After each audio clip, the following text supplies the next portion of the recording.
আসসালামু আলাইকুম সুপ্রিয় শিক্ষার্থীবৃন্দ। আজকের এই ভিডিওতে আলোচনা করব ভগ্নাংশের গসাগু ও লসাগু। আমরা গসাগু বলতে কি বুঝি? গরিষ্ঠ সাধারণ গুণনীয়ক, অর্থাৎ সাধারণ গুণনীয়কের মধ্যে যেই গুণনীয়কটি সবচেয়ে বড় সেটা হচ্ছে গসাগু। আর লসাগু আমরা কি জানি? লঘিষ্ঠ সাধারণ গুণিতক, অর্থাৎ কতগুলো গুণিতকের মধ্যে যে গুণিতকটা সবচেয়ে ছোট সেটা হচ্ছে লসাগু। এগুলো অলরেডি আমরা আগের শ্রেণীতে শিখে এসেছি। এই শ্রেণীতে আমরা শিখব যে ভগ্নাংশের গসাগু লসাগু কিভাবে বের করতে হয়। 18 এর গুণনীয়কটা বের করি, যেখানে একটা কাজ দেওয়া আছে 18 এর গুণনীয়কগুলো কি হবে। তাহলে আমাদের কি করতে হবে যে 1 তো অবশ্যই যাবে 18 এর মধ্যে, তার মানে 1 এবং ওই সংখ্যা অবশ্যই যে সংখ্যার গুণনীয়ক বের করতে বলবে তার গুণনীয়ক হবে। তার মানে আমরা এটা শিওর যে 1 আর কত 18 এই দুইটা ওই সংখ্যার গুণনীয়ক হয়ে যাবে। তাহলে এখন বাকি সংখ্যাগুলো যদি আমরা বের করি, যেমন 2 দিয়ে যদি ভাগ করি 18কে, তারপর 2 দ্বারা যদি 18কে ভাগ করি, তার মানে 9 দুগুণে 18, তার মানে 2 এবং 9 এই দুইটাই কি হবে? 18 এর গুণনীয়ক হবে। তার মানে 2 তারপরে 9। আবার যদি 3 দ্বারা বলি, 3 4 12, 3 5 15, 3 6 18, আবার 3 দিয়ে যদি 18কে ভাগ করি, তাহলে 3 6 18। তাহলে এখানেও ভাগশেষ 0 হচ্ছে, এদিকে 6 এবং 3 দুইটাই কি হবে? 18 এর গুণনীয়ক হবে। তার মানে 3 6। তারপর 4 5 4 5 20, 4 দিয়ে যাচ্ছে না, 5 দিয়েও যাবে না, 6 দিয়ে অলরেডি দেখেছি, 7 না, 8ও হবে না, এরপরে 9 আছে, আর নেই। তার মানে এই কয়টাই হচ্ছে 18 এর গুণনীয়ক, যেমন 1, তারপরে 2, 3, 6, 9 আর হলো 18। এটা হলো 18 এর গুণনীয়ক। যে কোনো সংখ্যার যদি এখন আমাদের গুণনীয়ক বের করতে বলা হয়, তাহলে আমরা খুব সহজেই গুণনীয়ক বের করতে পারবো। এখন আমরা দেখব কিভাবে ভগ্নাংশের গুণনীয়ক বের করতে হয়।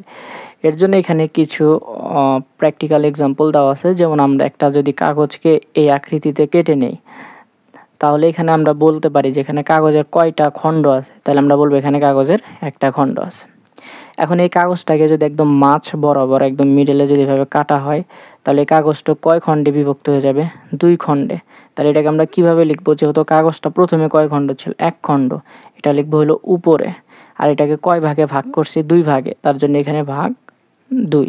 তাহলে এটা হলো 1/2, আবার নিচেরটাও একই হবে 1/2, যেহেতু দুইটা সমান ভাগে বিভক্ত হয়েছে। এখন এই কাগজটাকে যে সিমিলার আর একটা কাগজ নিলাম, এটা তাহলে প্রথমে কত আছে এটা হলো, যেহেতু একটা কাগজ 1 খণ্ড 1 নিলাম, তাহলে এবার এটাকে সমান 3 ভাগে ভাগ করব। তাহলে সিমিলারলি যে প্রথমে কয় খণ্ড ছিল? 1 খণ্ড, তাহলে এটা লিখবো হলো উপরে, নিচে এভাবে একটা দাগ দেব। তাহলে কয় ভাগে ভাগ করছি? 3 ভাগে, তাহলে নিচে লিখবো 3। তাহলে এটা হবে কি 1/3, এটা হবে কত? 1/3। তাহলে হচ্ছে আমরা কয়টা খণ্ড পেলাম? 3টা খণ্ড। প্রত্যেকটা খণ্ডের পরিমাণ কত? 1/3। তাহলে আমরা এখন যে কোনো একটা কাগজের টুকরা, ধরো এরকম আরো একটা কাগজের টুকরা নিলাম, এটাকে যদি আমরা এখন 10 খণ্ড করি, তাহলে সমান 10 খণ্ডে ভাগ করি, তাহলে যেহেতু প্রথমে এটা কত ছিল? 1 খণ্ড ছিল, তার মানে উপরে হবে 1, আর যেহেতু কয় খণ্ডে বিভক্ত করেছি? 10, তার মানে নিচে হবে 10। এখন যদি বলি 5, তাহলে 1/5। এখন যদি বলি 4, 1/4। তাহলে এইভাবে হচ্ছে আমরা যে কোনো সংখ্যাকে আমরা নির্দিষ্ট সংখ্যক ভাগে ভাগ করে সেটাকে ভগ্নাংশ আকারে দেখাতে পারি। এখানে কিছু কাজ দেওয়া আছে, এগুলোকে হচ্ছে ছকের মাধ্যমে এগুলোকে সমাধান করতে বলছে, যেমন অলরেডি আমি দেখাইছি। যদি আগের কথাগুলো বুঝে থাকো তাহলে এই ছকটা খুব ইজিলি পূরণ করতে পারবা। যেমন আমরা ধরলাম যে এটা হলো সমান একটা কাগজের টুকরা। তাহলে প্রথমে এটা কত ছিল? 1 ছিল। তাহলে এটাকে কয় ভাগে ভাগ করছি? সমান 2, তার মানে 1/2। তাহলে পরে যেহেতু কয় ভাগে ভাগ করছি? সমান 3 ভাগে, তাহলে এখানে কত হবে? 1/3। পরে কত করছি? 1/4। পরে হচ্ছে যেহেতু 5, তার মানে এখানে হবে 1/5। যদি এরপরে 6 হইতো তাহলে কত হইতো? 1/6। আশা করছি ছক 1.1 তোমরা খুব সহজেই বুঝতে পেরেছো। এখন এইখানে যেটা বলা আছে যে এটাকে যদি আরেকটু ভালো করে আমি প্রবলেমটাকে আগে বুঝায় বলি, যে প্রথমে আমরা একটা কাগজ নিছিলাম এরকম, এটা ছিল হলো 1 খণ্ড, পুরোটা ছিল 1 খণ্ড। এখন এটাকে যদি মাঝখান দিয়ে ভাগ করি, তাহলে এটা হয়ে গেল 1/2, এটা হয়ে গেল 1/2। এখন এই 1/2টাকে, এই 1/2 এই পরিমাণটাকে এই পরিমাণটাকে আবার কয় ভাগে ভাগ করব, সমান 2 ভাগে ভাগ করব। অর্থাৎ এই পরিমাণটাকে যদি আমি এই 1/2কে আবার সমান ভাগে ভাগ করি, তাহলে এই পরিমাণটা কত হবে, এটাই হলো আমাদেরকে বের করতে বলছে। সেম আগের সিস্টেম, যে প্রথমে এই অংশটুকু কত ছিল, প্রথমে ছিল হলো 1/2, ওকে, এটা উপরে লিখব, ভাগ নিচে এটাকে কয় ভাগে ভাগ করা হয়েছে, সমান 2 ভাগে ভাগ করা হয়েছে, তাহলে নিচে দিব হলো 2। অর্থাৎ ব্যাপারটা এরকম 1 ভাগ, বা এইভাবে লিখতে পারো ব্যাপারটাকে। তাহলে এইটাকে ক্যালকুলেশন করে যা আসবে সেটাই হবে হচ্ছে এই অংশটুকু। যেমন এটাকে যদি ক্যালকুলেশন করি, তাহলে এটাও যা আছে তাই, ভাগ থাকলে গুণ হয়, আর এটার নিচে মনে মনে 1 আছে, উপরে যাবে, আর উপরেরটা নিচে আসবে। তাহলে ক্যালকুলেশন করলে কত হয়, 1/4।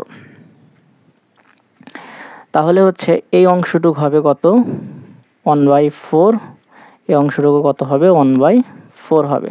এখন এটা যদি বুঝে থাকো, তাহলে এই ছকটা পূরণ করা তোমাদের জন্য একদমই সহজ হয়ে যাবে। তোমরা নিজেরা এখন এই ছকটা পূরণ করতে পারবা।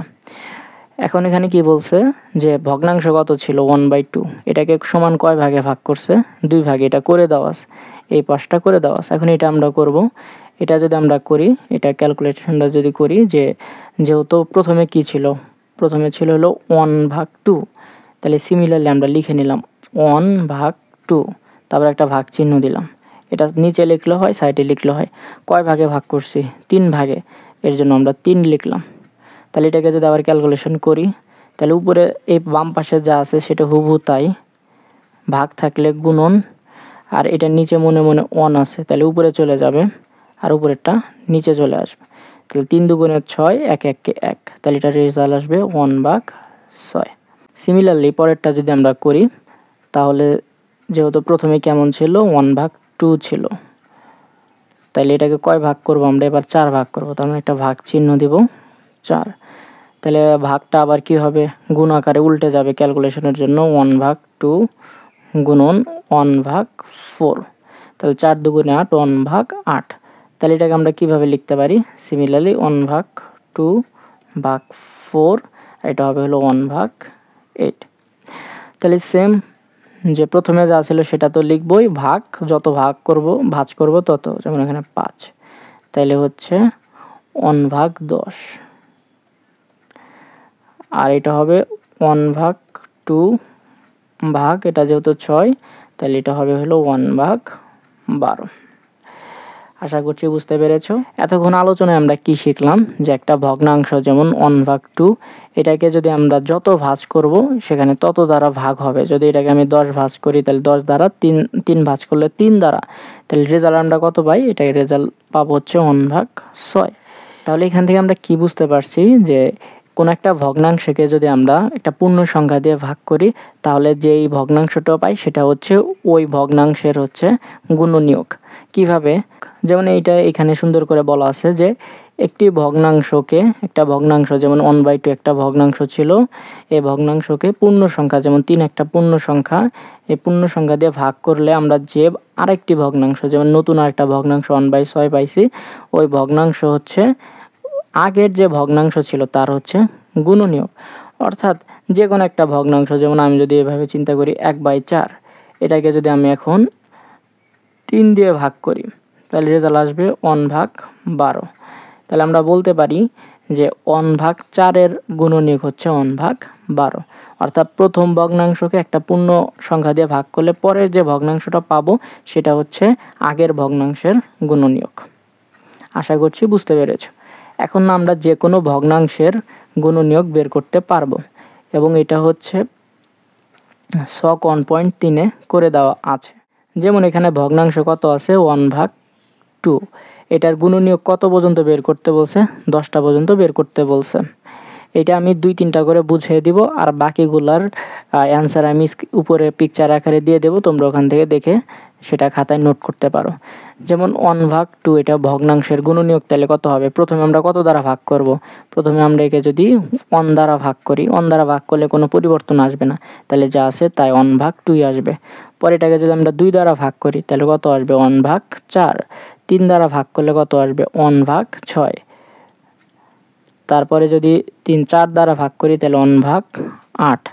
অর্থাৎ আমি একটাকে ভালো করে দেখাই দিচ্ছি, যেমন 1/4 এটা একটু দেখাই দিচ্ছি আমি ভালো করে, তাহলে বাকিগুলো একই রকম হবে। যেমন 1/4 আমি কত পর্যন্ত বের করতে বলছে? 10 পর্যন্ত। আমি ধরো 5 নাম্বার গুণনীয়কটা বের করব, তাহলে কত দ্বারা ভাগ করব? 5 দ্বারা ভাগ করব। তাইলে ভাগ করার আগে যেরকম ছিল হুবহু সেরকম লিখব, 1/4। এটাকে কি করবা? খাতায় রাফ করে এগুলো জাস্ট এখানে বসাই দিবা। ভাগ থাকলে কি হয়? গুণ হয়। আর এই 5 এর নিচে মনে মনে কি আছে? 1, এটা উপরে চলে যাবে, আর 5টা কোথায় চলে আসবে? নিচে চলে আসবে। তাহলে দেখো 1 আর 1 গুণ করলে কত হয়? 1, আর 4 5 20। তাইলে হচ্ছে 1/4 এটার 5 নাম্বার এর 5 নাম্বার গুণনীয়ক হচ্ছে কত? 1/20। তাহলে এইভাবে তোমরা খাতায় কি করবা? আগে একটা আলাদাভাবে খাতায় রাফ করে সবগুলো বের করে পরে জাস্ট এই ছকটা কি করে ফেলবা? পূরণ করে ফেলবা। তারপরে তোমাদের সুবিধার্থে আমি উপরে একটা ছবি এখানে অ্যাড করে দেব, যেখানে এই ছকটা পূরণ করা থাকবে। তোমরা সেই ছবি দেখে ছকটা পূরণ করে রাখতে পারো, যাতে পরবর্তীতে তোমরা এটা দেখলেই বুঝতে পারো। সো আজকের ভিডিওর আলোচনা এতটুকুই ছিল। পরবর্তী পর্ব দেখার শুভকামনা জানিয়ে এখানেই বিদায় নিচ্ছি। ধন্যবাদ সকলকে।